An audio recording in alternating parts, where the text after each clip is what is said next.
Good morning, everyone, and welcome to this London Climate Action Week event titled Local Adaptation in Africa, How Global Policy Can Enhance Local Action, which is organized by Practical Action. My name is Demetin Tepe. I'm the Climate and Resilience Officer at Practical Action United Kingdom. And we also have Anna Svensson with us, the Senior Communications Officer at Practical Action. For those who might not be familiar with us, Practical Action is an NGO that works in Asia, Latin America, and Africa, with over 50 years of experience in working with communities to tackle poverty issues that are made worse by underdeveloped markets, gender inequality, and the climate catastrophe. On the climate change front, we're helping people adapt to existing changes and prepare for future ones. So we work closely with communities to develop simple and practical solutions that can help minimize the ways in which floods, droughts, and extreme weather affect their lives and opportunities.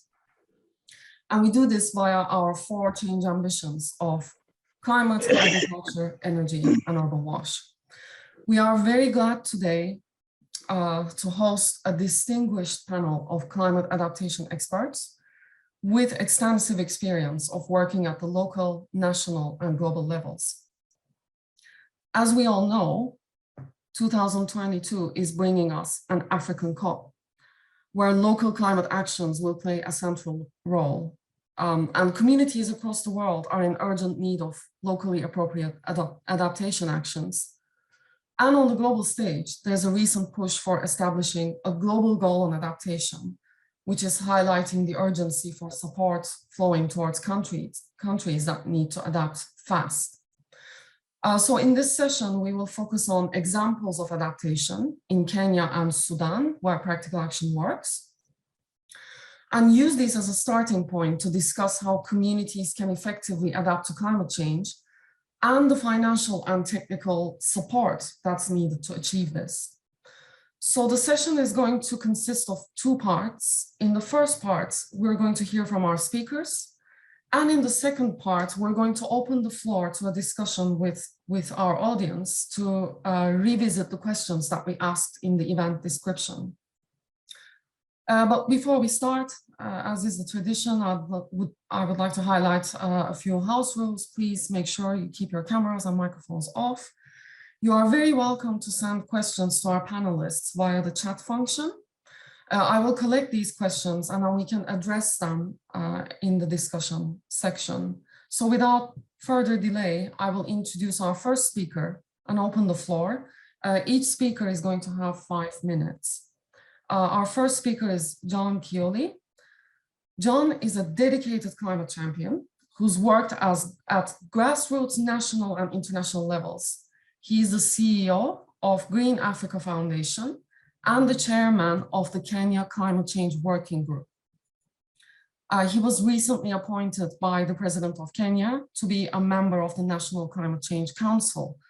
John is going to provide us with an introduction to the impacts of climate change in Kenya and more broadly in Africa. John, the floor is yours. Thank you very much, Dr. Dimit. I'll just give a synopsis of what is happening in Kenya, which climate change has no boundaries. As you may be aware, in Kenya and the eastern part of Kenya, the eastern part of Africa, in the last 10 years, climate change has been draining the economy in terms of the GDP. In Kenya, climate change drains more than 3 to 5% of our GDP annually. This is close to 4.6 billion US dollars that goes to mitigate issues around climate change. The situation is exacerbated by the country's dependence on the sensitive climate over in terms of the natural resources. The tourism sector itself is giving this country over 1.3 billion US dollars, like in 2021. Kenya is a destination of tourism which is nature-based, meaning that tourists come to Kenya to see our wildlife, to see our flora and fauna and to enjoy the coastal part of our country. What that means is that any effect, any damage to our ecosystem means that even the 1.3 billion US dollar that we got every year is not guaranteed. In terms of arid area, about 84% of our country is arid and semi-arid, meaning that you can barely plant anything and successfully harvest it without probably doing irrigation and other things. 3.1 million this year are people who might not get food.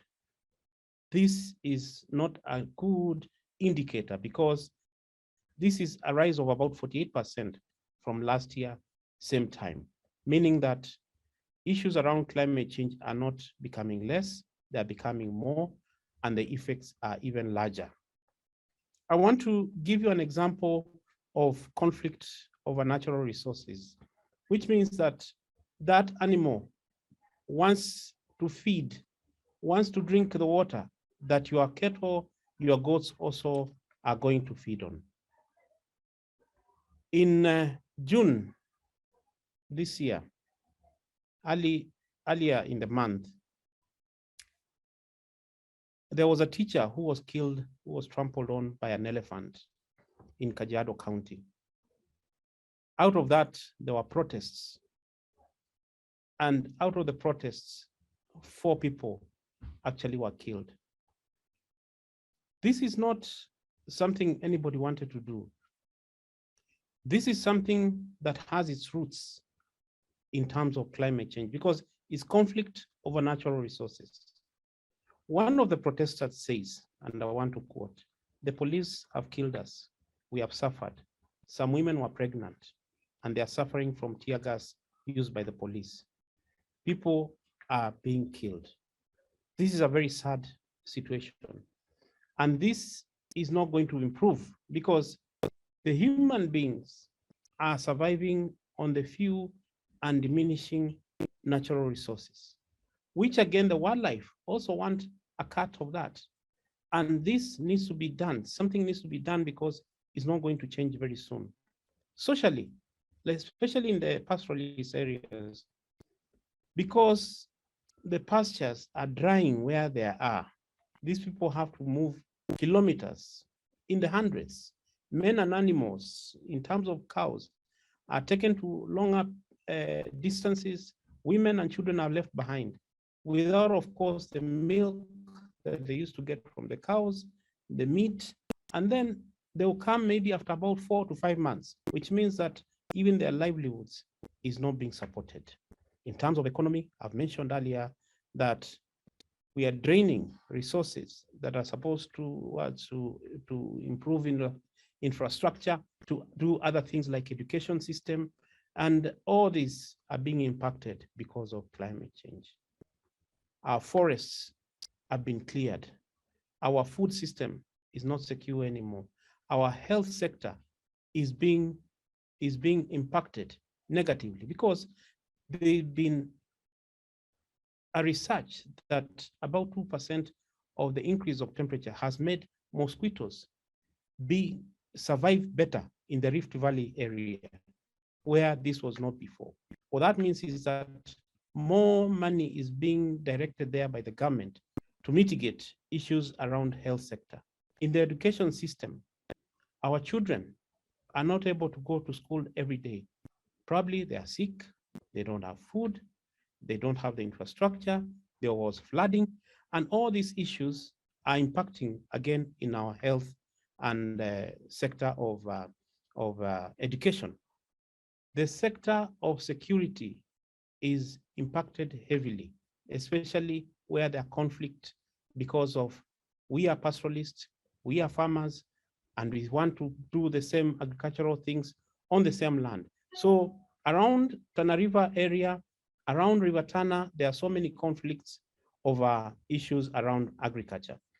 These challenges have made that there's limited finance, there's limited knowledge because people are not able to get the knowledge in good time.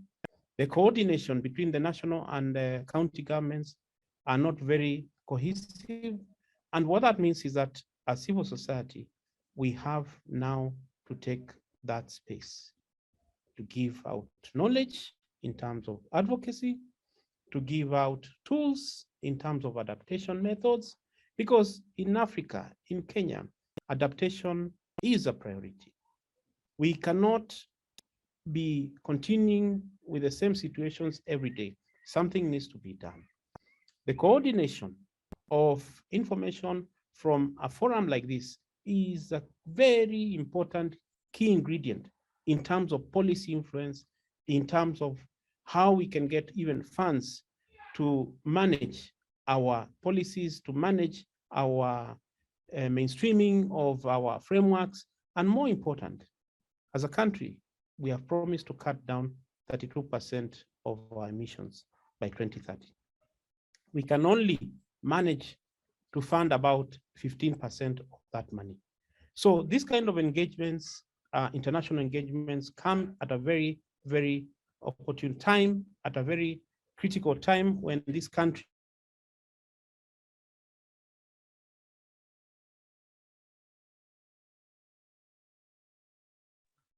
I've lost John. Am I the only one?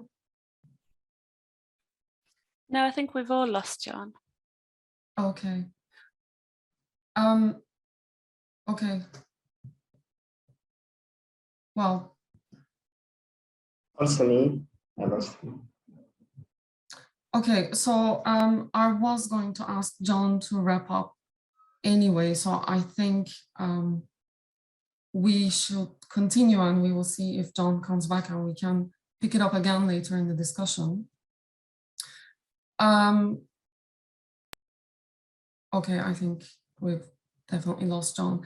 So I will go on to our next speaker, which is Peter Odango.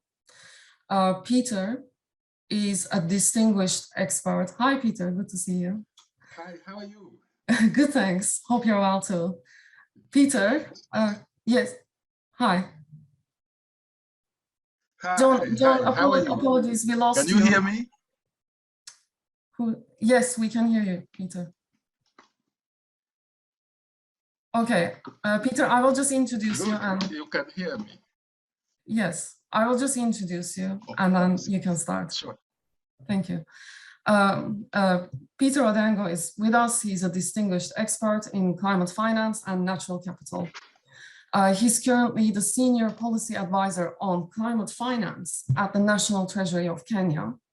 He's led Kenya's first national policy on climate finance, and he also worked as a lead negotiator on climate finance issues under the UNFCCC at various COPs. Peter is going to highlight climate finance in Africa and focusing on links to countries' national adaptation commitments. Thanks for being with us, Peter. The floor is yours.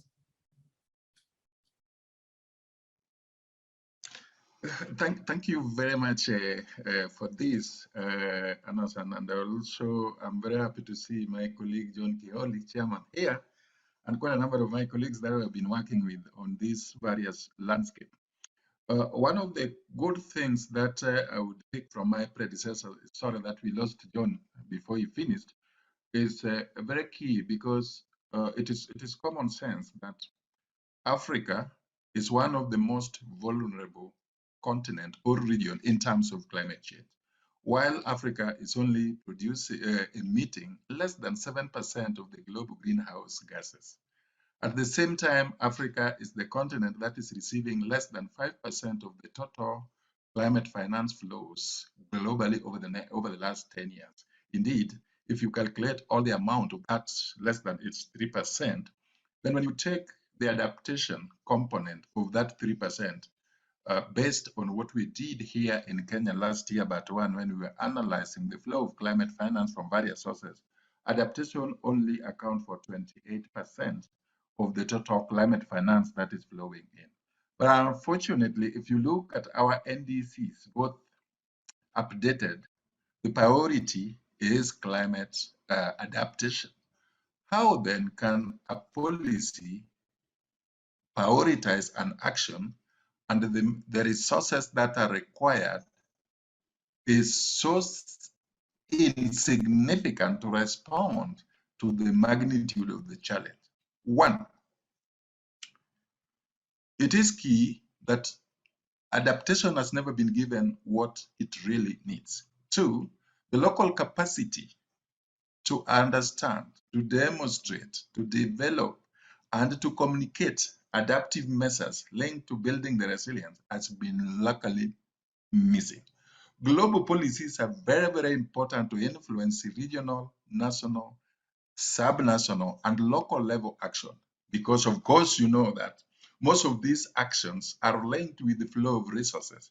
Imagine if there would have not been United Nations Framework Convention on Climate Change from 1992, the Rio Conference of the UNCED, there would be nothing to talk about today. And imagine how practical action have been working since 1980s. I've worked with you for 1980s at that local level. So it is true that global policies, global multilateral agreements, global treatments have got a very, very significant influence at the local level. Because why? Number one, it is a requirement that countries have to domesticate or domicile global treaties within their local legislation. While doing that, it means that they have to review policies, laws, strategies, action plans, the NDCs, and those NDCs have now to be downscaled to the local level where the impact is. Today, ladies and gentlemen, in Africa, as just been mentioned by my colleague, we are living in a warmer world. A warmer world that there is not enough water. The productivity of our land, which is providing the livelihood of support of almost 0.8 billion of the people, has been compromised as a result of climate change. We now have to have actions to first make the local people adapt to the impact of climate change. How do we adapt to a warmer climate? Rich people will adapt by installing coolers, air-conditioned coolers or heaters in their home. But what about the poor people? The poor people have got for you to install an air conditioner during the other time, you need resources. But what is this resource? The climate finance, which should have made the local people at local action to provide water for their goats, livestock, and the chicken, is not there. Indeed, we need to shift our thinking, our actions, and move and respond to the global adaptation, the UN high-level report on adaptation, where the 60% gap must be responded to, both from the sources of the public-private partnership and also from local allocation. Let me just come down to Kenya very briefly. Although we may have challenges like coordination, corruption, ineptitude, but we have done a little bit better. Number one, we had the first climate finance policy in 2018, which had to redirect our priorities in terms of mobilizing climate finance. To date, I'm very happy to inform you that both combined from the GCF and from all other sources, bilateral sources, according to the report that we did in 2019, which I did in 2019, Odango et al. Adaptation financing, if we put all the flows of climate finance that were flowing in Kenya then, it was about $4.3 billion US. But that $4.3 billion by 2019, only less than 10% was in adaptation. When we reviewed it last year in our landscape of climate finance, 2017, 2018, there was some kind of change from 10 to 18%. But that one was not enough. But as a result of that information, now we took a leading process where now in 2019 from Madrid, we started coming up with a program that is in scale, addressing local challenges in terms of adaptation, called Financing Locally Led Climate Action. By February this year, we had already received, not committed, received 150 million US dollars as to finance local adaptation action at the world level. That is the lowest level after the village. Additional resources from SEDA, which is SEDA, Canadian Development Swedish Development Agency, is about 13.4 billion. The Daneda also put their 780 million. A number of other development partners have also committed. Yes. So that one was to demonstrate in scale that significant resources now need to be taken to the local people at the local level. National level actions are purely policy, capacity building, and guidance. Then you go to the sub-regional have to have their dedicated allocation of at least 2% of their development resources to finance climate action. And within that climate action, at least 70% must go to adaptation. And we have to scale it up. The government also have committed in various, the president, if you can Google our president, so is one of the adaptation champion in Africa with James Bongo. So all these actions crystallize to show where the action need to be taken. Previously, we have been riding on the global statements, popularity of NAMA's mitigation action, which does not whatever. To show that up to the local level, as we are talking now, of 47 counties, 38 of them have already got their commitment in terms of climate change act, which of course John really worked on. All climate policies, all setting up their climate change unit. So now they are ready now to start getting the resources, identify their own local adaptation action to direct the climate finance in scale. So we are leading in that, and we will be able to report in COP27 what we have achieved if we have anything.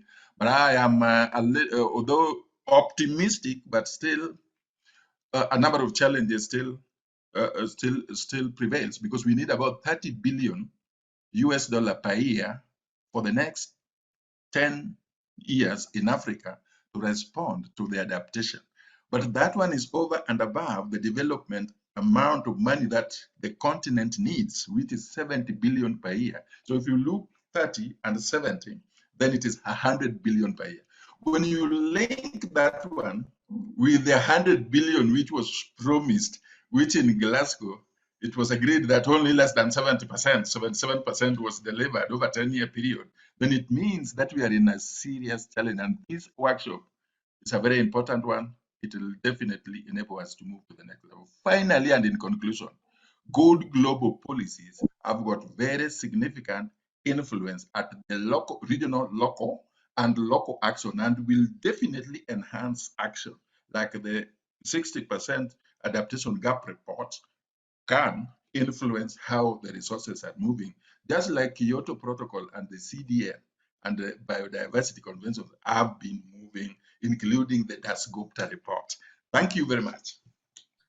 Thank you very much, Peter. This was very interesting. I will very quickly move on to our next speaker, but we will definitely ask you to elaborate further in the discussion. Our next speaker is Clement Nadio, who works with the Turkana County government in Kenya as the County Director of Environment and Climate Change.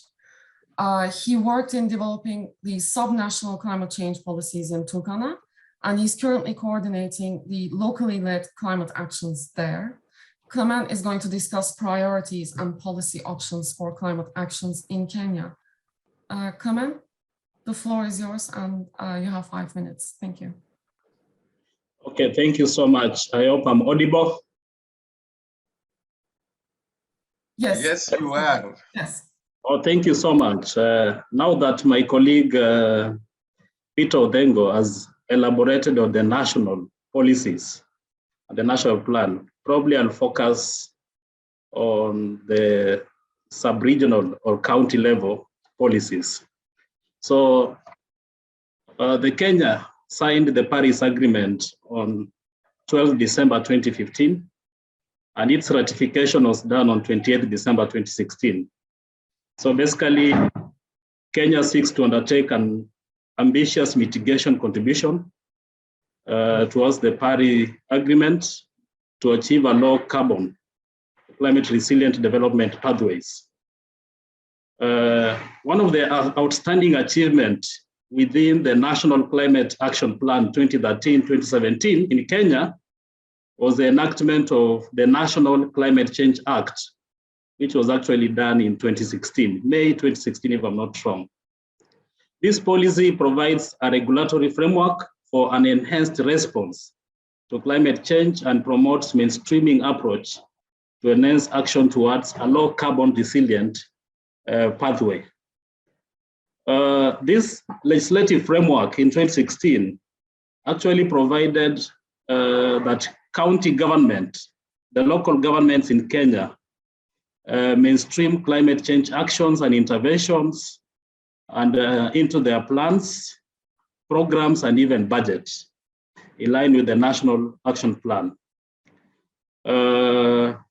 Besides, the counties were also required to designate a county executive committee member to coordinate climate change affairs. So each of the 47 counties was required legally to designate a county executive committee to coordinate climate change matters in the respective county. So the county governments were also expected to establish climate change units to oversee the implementation of climate actions, basically mitigative and adaptive interventions. And as indicated by Peter Odango, 38 out of 47 of Kenyan counties have actually complied. They have the local climate policies, climate legislation, climate change regulations in place. Basically, 38 out of 47 have actually complied. I think almost 9 or 10 are actually remaining. So this shows the Kenya commitment towards implementation of the global policy, that is Paris, and as well as the African call on climate actions, and even the national goal on climate actions. So there is an NDC for Kenya, which was updated in 2020, and the main adaptation goal aims to ensure a climate resilient society, and this is to be achieved through mainstreaming climate change adaptation into the MTPs and the county integrated development plans. So basically, each of the 47 local governments in Kenya are supposed to develop county integrated development plans. This is a 5-year plan, and mainstreaming of climate action is a requirement. So for Turkana County, just to take a case example of Turkana County, which is one of the local governments in Kenya, as a result of the global call, the national call, Turkana County has actually managed to develop Turkana County Climate Change Policy, Turkana County Climate Change Act 2021, and actually Turkana County Climate Change Fund Regulation. So in these frameworks, it has actually taken into consideration the locally led climate actions, whereby in each of the wards, in this county, there are 30 wards. Each of the wards has a vibrant ward climate change committees. These committees are mandated to identify locally led climate actions and actually propose, prioritize, and actually escalate upwards for funding. And again, Turkana County, through its legal frameworks, because there's a global call, there's a national call to finance locally led climate actions. Turkana County, as one of the counties in Kenya, like the rest of the counties, 38 counties which have enacted climate related legislation, have actually committed 2% of its budget towards climate actions, basically to implement climate mitigative intervention and climate adaptation intervention in the county. And these are actually interventions that are being identified by the local people, the local community at the local level for funding at the county level. So basically, as indicated by by the first presenter, 83 to 86% of Kenya is actually arid and semi-arid counties. And local adaptation, intervention are very critical, especially water harvesting infrastructure and reticulation in our local policies, local legislation, and local climate change action plan are actually very critical. And I'm really happy. This is one of the interventions that is being implemented by practical action in ensuring the people of Turkana County are actually water secure as a climate adaptation intervention. The other aspect is implementation of climate smart agriculture or even irrigated agriculture. In most of the ASAL County, this is key to ensure people are food secure and people can adapt to the climate change that we are experiencing. Thank you very much. We will talk about practical actions work in Kenya now. So if you're happy to wrap up, we can go on to that. Okay, I was just enumerating some of the local adaptation, which are very critical in our local policies. Livestock vaccination, very important. Drought-tolerant crop production, rearing of drought-tolerant livestock, destocking of livestock, promoting agroforestry, kitchen garden. These are some of very important adaptive intervention at the local level. Yes. So basically, I think I will end up at that point. Mm-hmm. Thank you so much. Thank you very much, Clement. We will now go on to look at some examples of practical actions work, as Clement highlighted.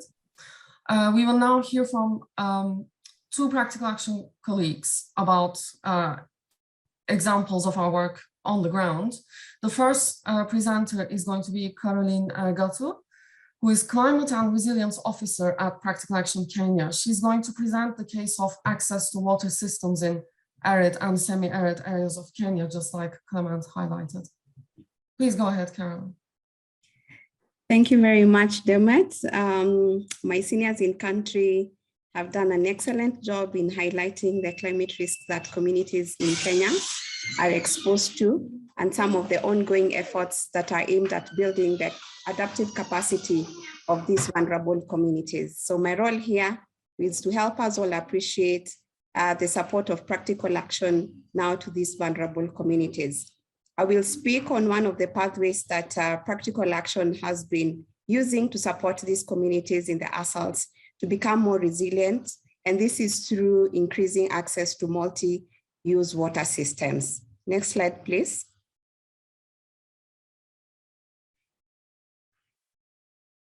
So Mr. John Kioli has painted a very good picture of the climate challenges that the Kenya's arid and semi-arid region communities experience.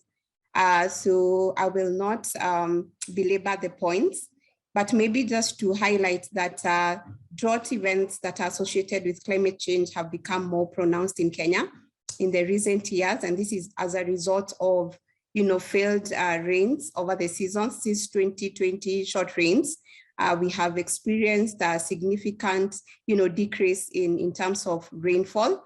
As we speak right now, 19 out of 23 counties that are categorized as ASALs in Kenya have been categorized into the different drought phases. So out of the 19, we have 6 of them that are in the alarm phase, 13 of them in the alert phase, and 4 of them are in the normal drought phase. But we're not sure how long this is going to last before they are graduated into the next phases. So you can already see that the situation is dire and it is likely to get worse if the situation does not change.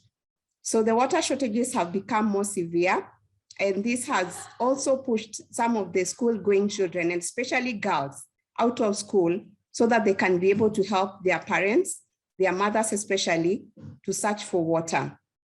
The communities also have inadequate preparedness and response capacity due to their over-reliance on one source of livelihood, which is livestock. Again, when these livestock become depleted because of drought situation, they do not have a fallback plan. Again, we also have growing conflict between communities over reduced quantities of grazing land and water. And Mr. John Kioli also painted a very nice picture of what happened recently in one of the ASAL counties. Next slide, please. So speaking on the water challenge, so what is currently happening is that the communities are not able to access water. The demand for water often exceeds what is available to be shared between the people as well as the livestock. So what that means is that households are pushed to using unimproved water sources. As you can see in the picture in the slide, those are two men that are trying to draw water from an open well. And this water is not very safe for human consumption. This means that it puts their health at risk. Competition over resources among the water users has also escalated armed conflicts within the communities and even the borders of the communities that we are working in. Next slide, please.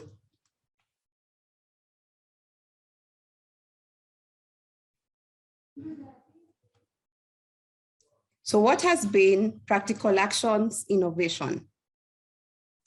Practical Action has been working with communities in terms of developing sustainable water supply systems under the persistent droughts that are caused by climate change.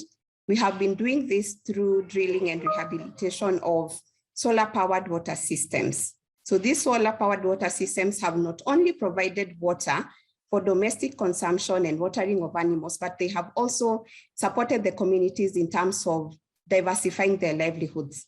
In my next slide, you will see how this has been done.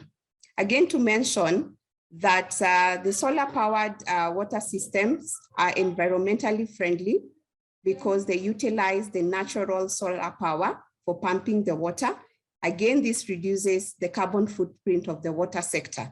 One of the ways that we are contributing in terms of ensuring that our mitigation actions are on course. Next slide, please. So what has been our impact?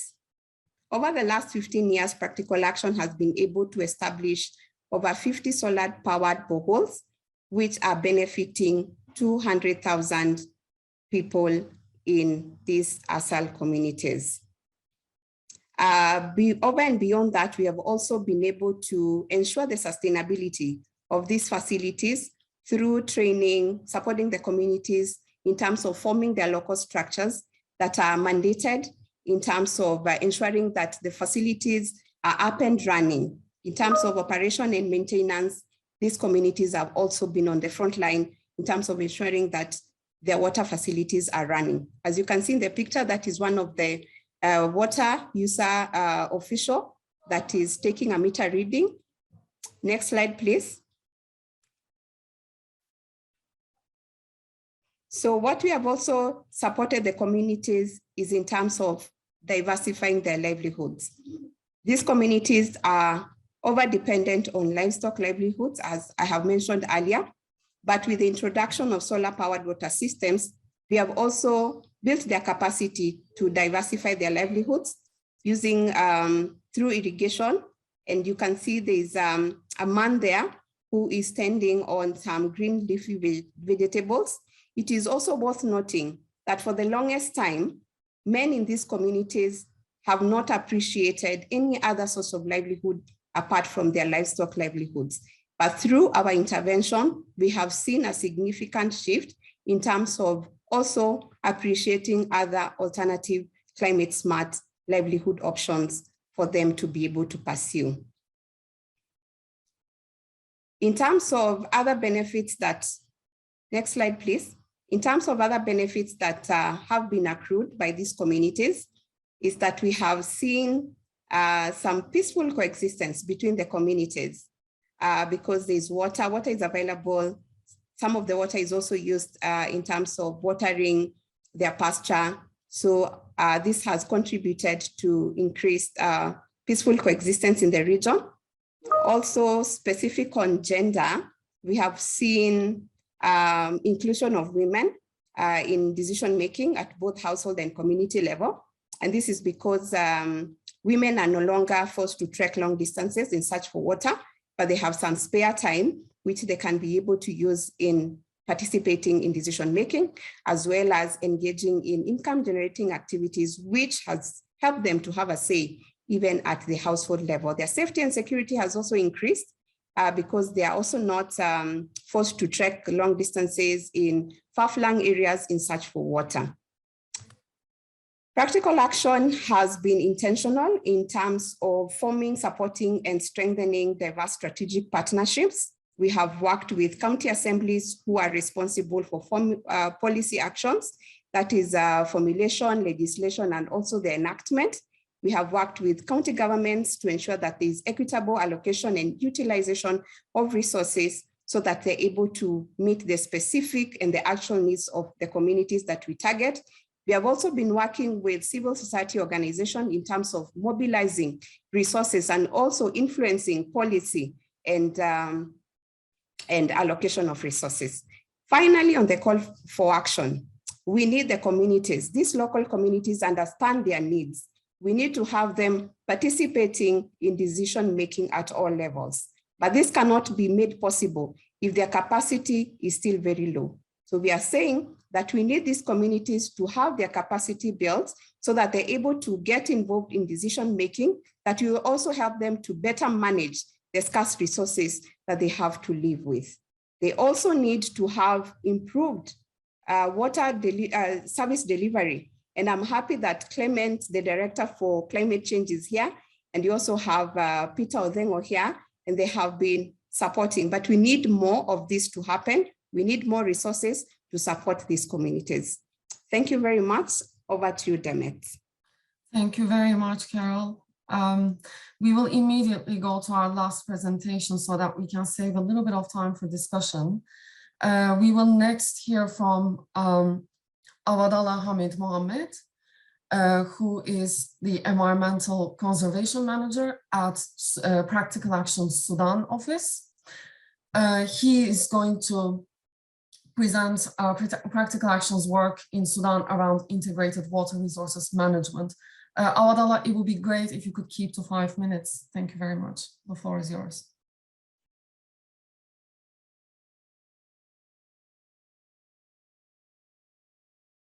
Please unmute.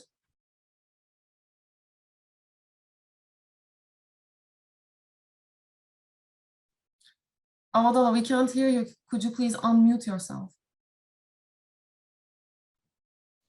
Thank you so much for the practical actions that helping and supporting the Sudan people since 30 years ago. An integrated water resource management is one of the most important projects that implemented in Sudan, that because of the integrated water resource management approach that used for implementation of the activities. And at the same time, there's a strategic partnership between the practical action and UN environment and the local government, and also the pastoralists and farmers as the local communities. And the project is funded by the EU. Next, please. Next.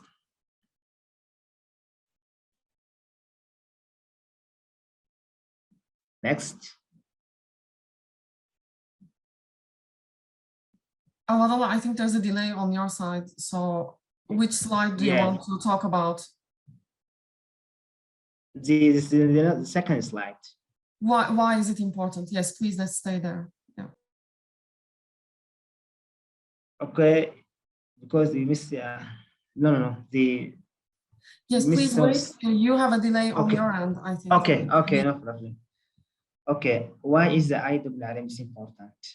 Water resources are managed in their entirety, addressing the needs of the all water users and the environment. Water users are represented in the participatory approach, balance of economic considerations, basic needs, and the environment is achieved. The role of the women in the managing of the water resources is emphasized, as the women are representing 80% of the farmers. So that's why they're included in all steps of the implementing the project, especially the need assessment and decision making. Next, please.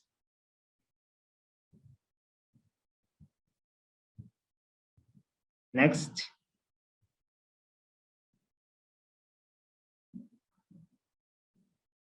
There is delays. Next. It's there. Please speak. It's about knowledge. It's the knowledge slide. The knowledge, also, it is very important to have the knowledge. It is providing the inputs is good also, but also there should be a knowledge to be the knowledge that to be given to the communities to improve their livelihoods. That's why you give them the extension in the different aspects of the development. We have the agroforestry, and we have the organic fertilizers, and also we have the intercropping and using the agroforestry, just to have this kind of the knowledge to improve their livelihood. Please, next.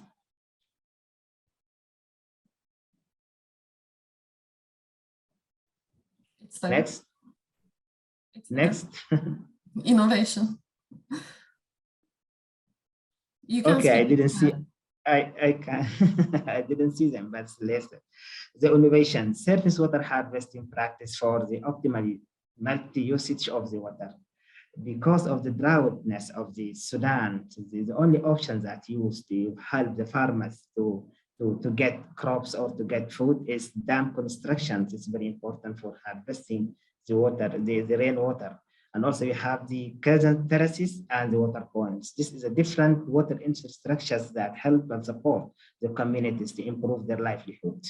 Please, next.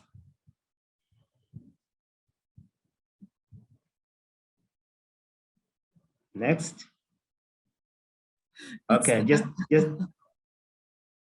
tell me what is the okay. Also in the innovations, we have the natural resource management and environmental and improving. So we have many problems of the environmental degradations. That's why we are doing the soil conservations and the grading of the patches, and also we are promoting the community forest. All these activities just to help the farmers to have good environment and to sustain their livelihood, their agricultural production, and improve their livelihoods. The next. What is the title? It's the 16,000 households.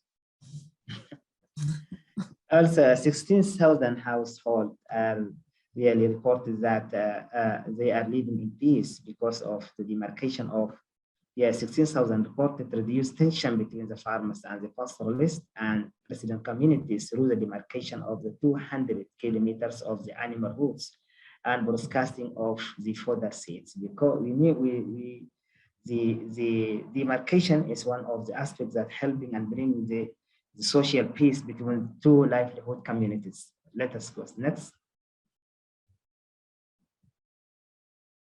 Next, it's about what? Yeah, working with local organizations, local and national government. Okay, we organize the communities as the local levels into working as a local organization and the local and the national government, seeking long-term relationships, building trust, convening, bringing groups together, generating evidence, that learning together and documents, supporting action, that the training is very necessary to build the capacity of the people and bringing them together. Yes, the next.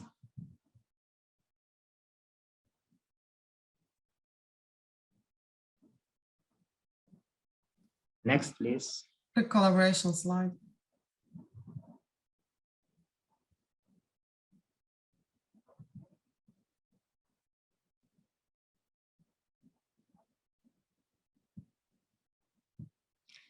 What we need from the collaborations, participatory action plan for the development, consensus building. It is very important to establish a strategic plan for the local community. This is very necessary.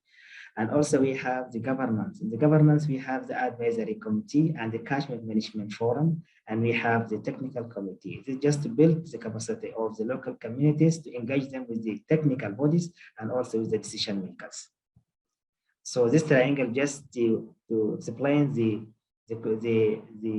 governance of the IRRM project. Next.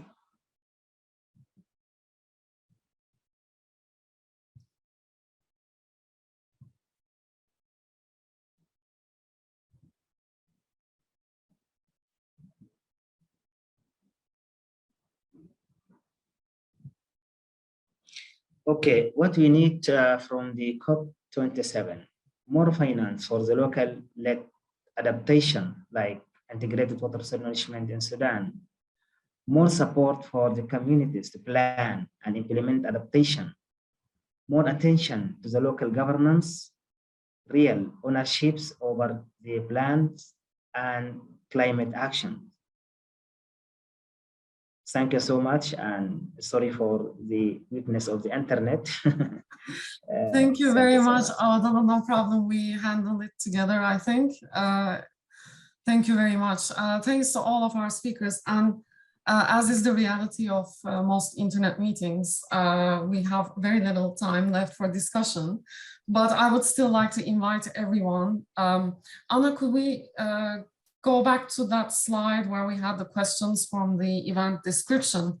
Because I think we've heard some really great contributions today, both about Kenya and Sudan, but also linking these to the global level. So I would like to invite both our speakers, but also our audience to address some of these questions in the few minutes we have left. If there are any ideas about how these local actions, these locally led adaptation actions link to national adaptation plans, how they can be reflected more effectively there, but also maybe we can talk about the COP in the remaining time. What is our expectations from an African COP in terms of locally led adaptation? Please raise your hand or just feel free to come in if you have any ideas or any issues you would like to raise around this.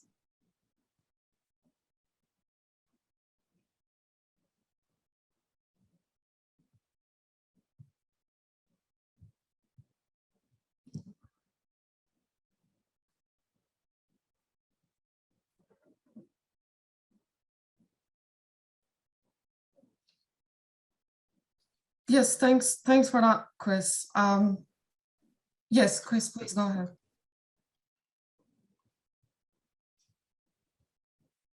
I do want to thank everybody who made the presentations. I think they're really, they've been really interesting, and I'd have liked to have heard more, even though we ran over time in every case.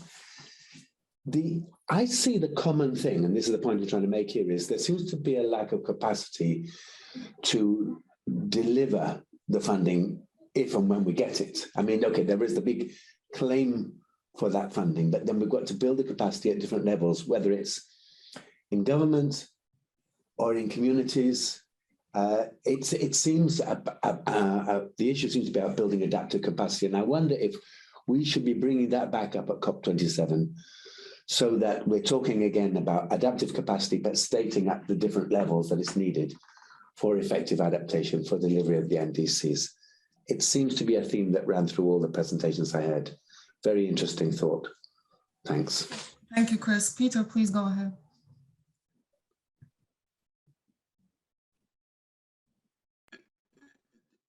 Great. Let me just take it where we just want to, number one, having been part of the GCF NDA and mobilizing resources for action, whether it is at the top of the tree or the local, it is true that there is a very serious challenge for absorption of funds and the capacity to use the fund.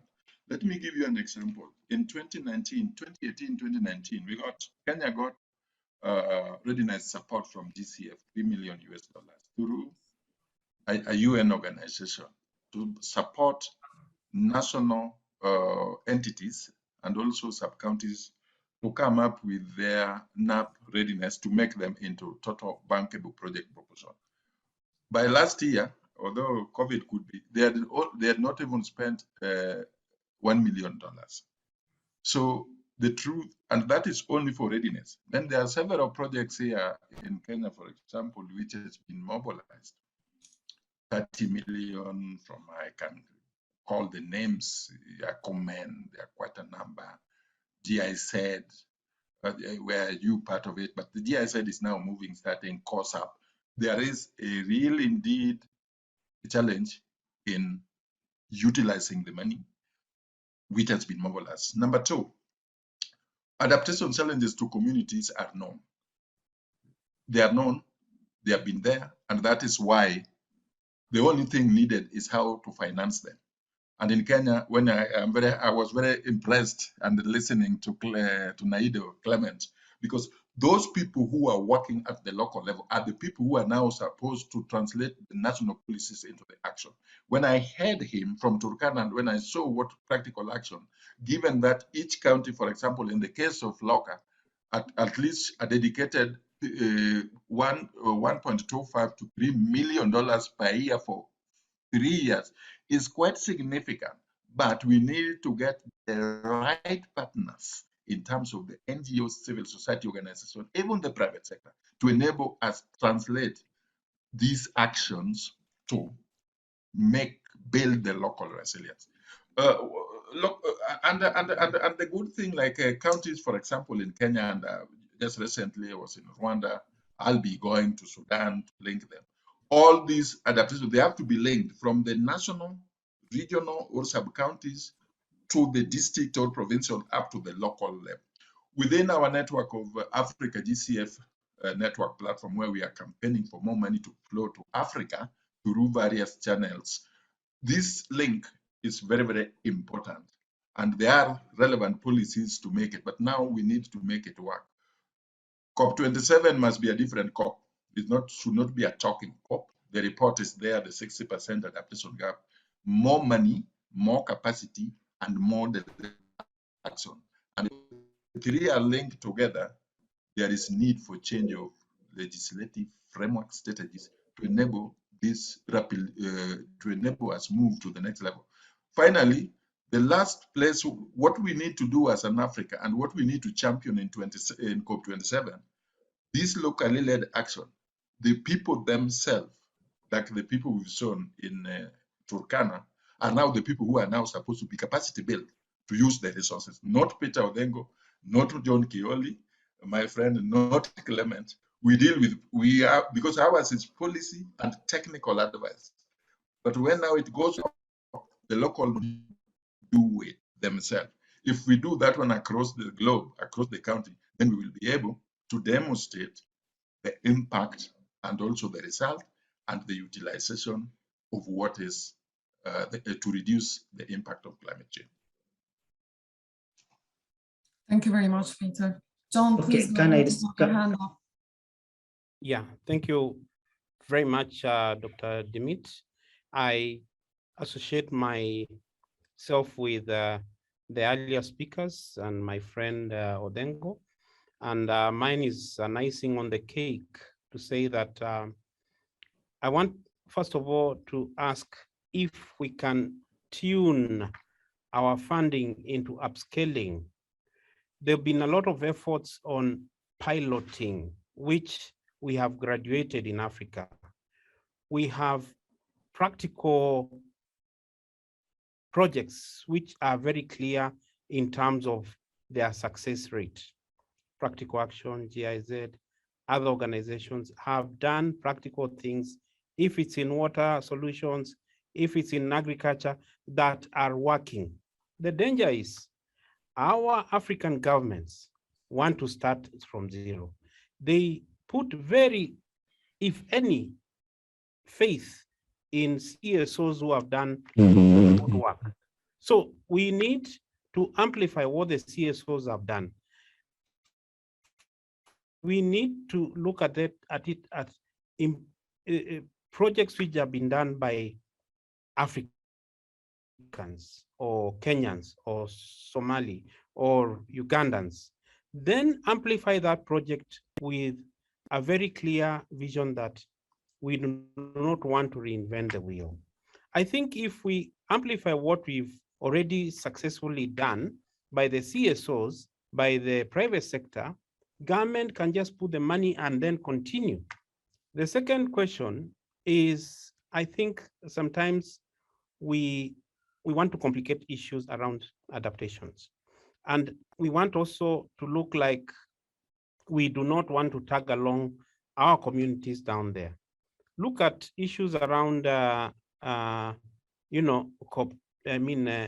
Paris Agreement. How many people in my community, my grandmother, can even associate with that? How far do they know our NAPs? How far do they know what is happening at the global region? So we need to have a roadmap of how we link the people from the community to the county governments, to the national governments, and cascade up to the international globe position.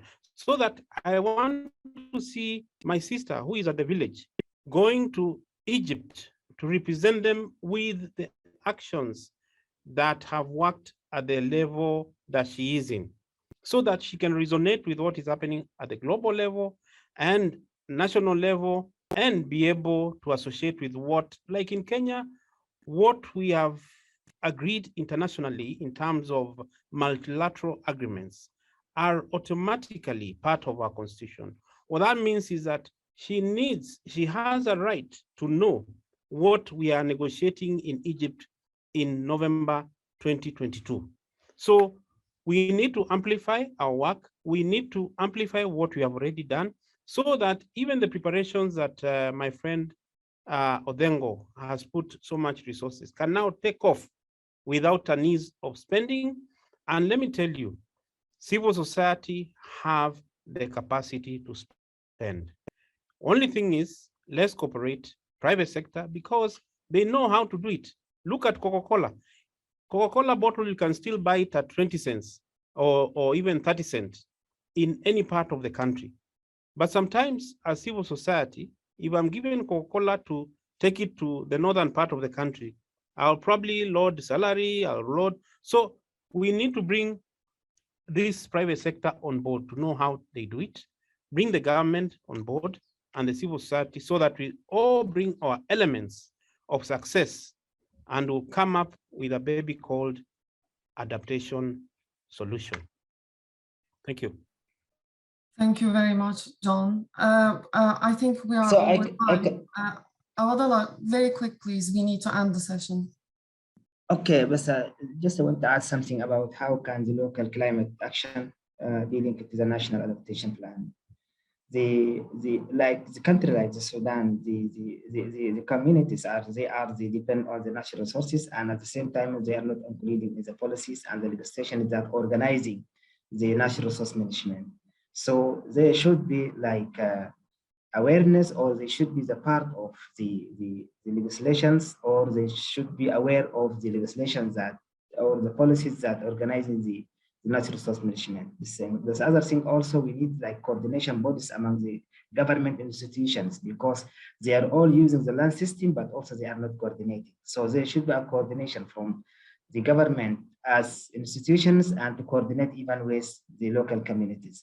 This will help us to have like integrated natural resource management that help and support the communities, and often help and support the government to sustain the natural resource management. So. Thank you very much for that, Awadallah.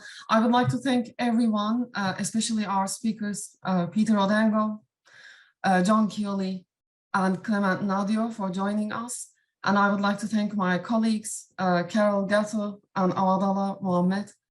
Thank you so much for joining us today. And we ran a bit over time. Thanks for your patience with us.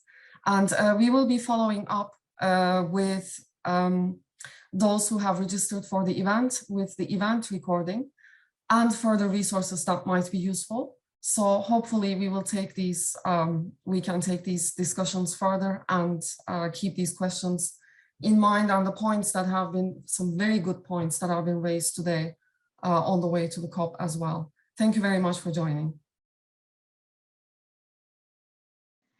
Thank you too for coordinating and making it work. We need to see more before going to Egypt end of this year. Thank you. Thank you. Thank you so much. Okay, thank you.